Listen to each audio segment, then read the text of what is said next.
So today we are talking about the trail arm, and we're going to show you the main differences between what the elite golfer does versus the slightly higher handicapper.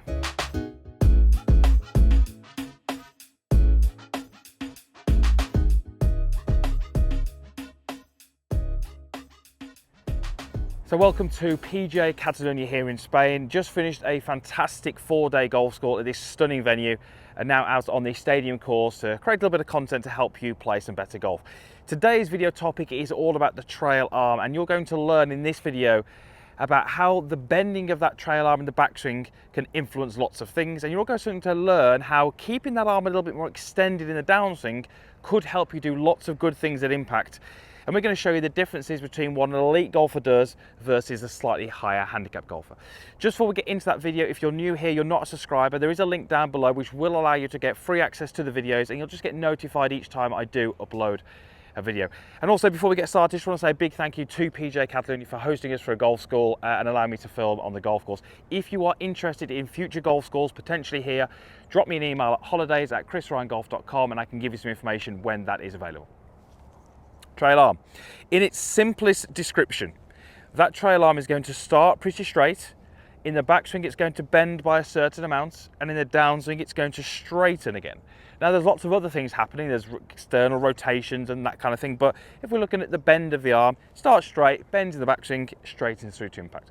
So what do we tend to see from the better golfers versus the poorer golfers?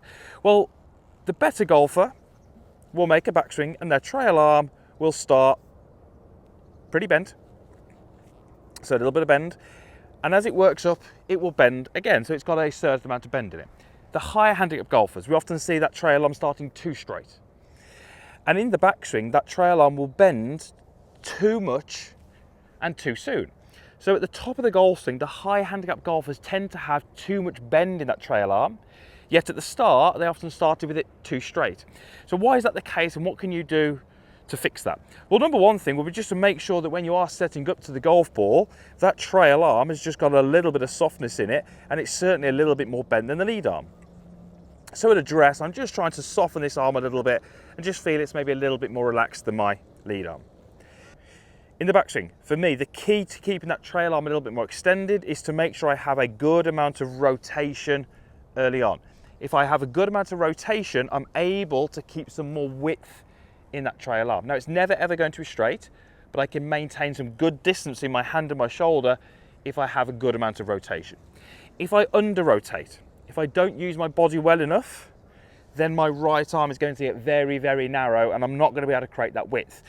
What that really means is that my hands aren't going to be traveling as far in the backswing. The path of my hands isn't as far, and that makes it more difficult for me to generate some speed. So if you've got that top of the backswing, your trail arm is very bent, it's very difficult for you to actually achieve as much speed or reach your potentially full speed. So slightly bent at setup, and then trying to make a better rotation and keeping some good extension in that arm is going to help you. So what do we tend to see then in the downswing? Well, if we take that golfer again who's potentially got that arm which is too bent, it would not be uncommon to see, as they start the downswing, the bend in that arm stays constant for too long. Now, what that tends to mean is that when we get towards, let's say, a halfway down or a delivery position, the hands very often get too far out in front of me, and they end up being a little bit too high relative to the floor.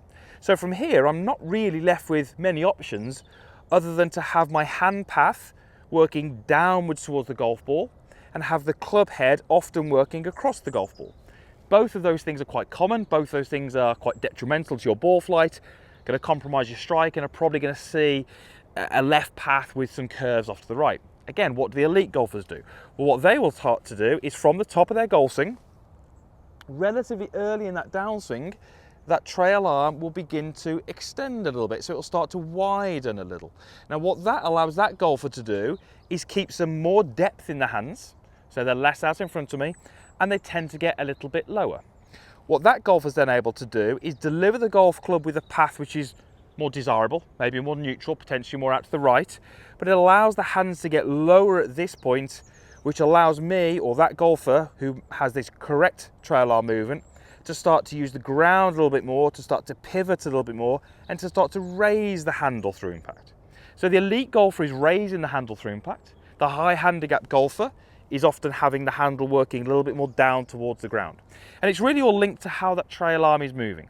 Now, I certainly don't want anybody out there trying to make a backswing where the arm is straight and then trying to throw the club away on the way down. That's certainly not what we're saying.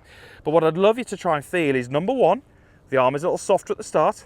Number two, we have some good turn and some good extension in that trail arm. And then as you start your downswing, you're allowing that trail arm to just start to extend a little bit. So I've still got some bend in it.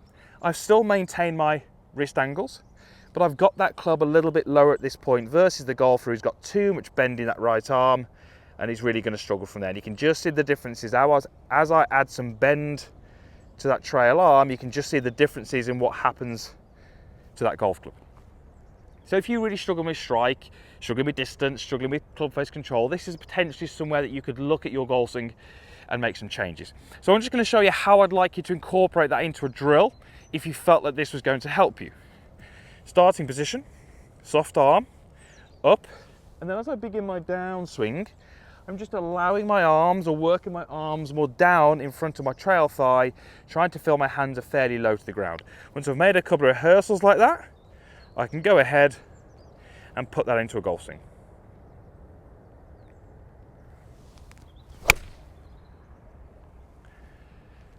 So, trail arm, when we look at the best golfers versus the higher handicappers, we do tend to see some patterns, some traits. So if we can start to gravitate you towards what the elite golfer does, you're going to see the things that they see. Better strikes, better distance, more control, lower scores, and that generally leads to more fun on the golf course. So hopefully that video is helpful to you. As I said at the start, massive thanks to PJ Catalunya. The golf course here is absolutely stunning. This is certainly one of the best places I film videos. So I have to say a huge thank you to them. And thank you to you for watching. Usual stuff is down below. Comments box, like button, and that subscribe button there will allow you to be a free subscriber of the channel. And I can hopefully help you play some better golf this year. Thanks for watching.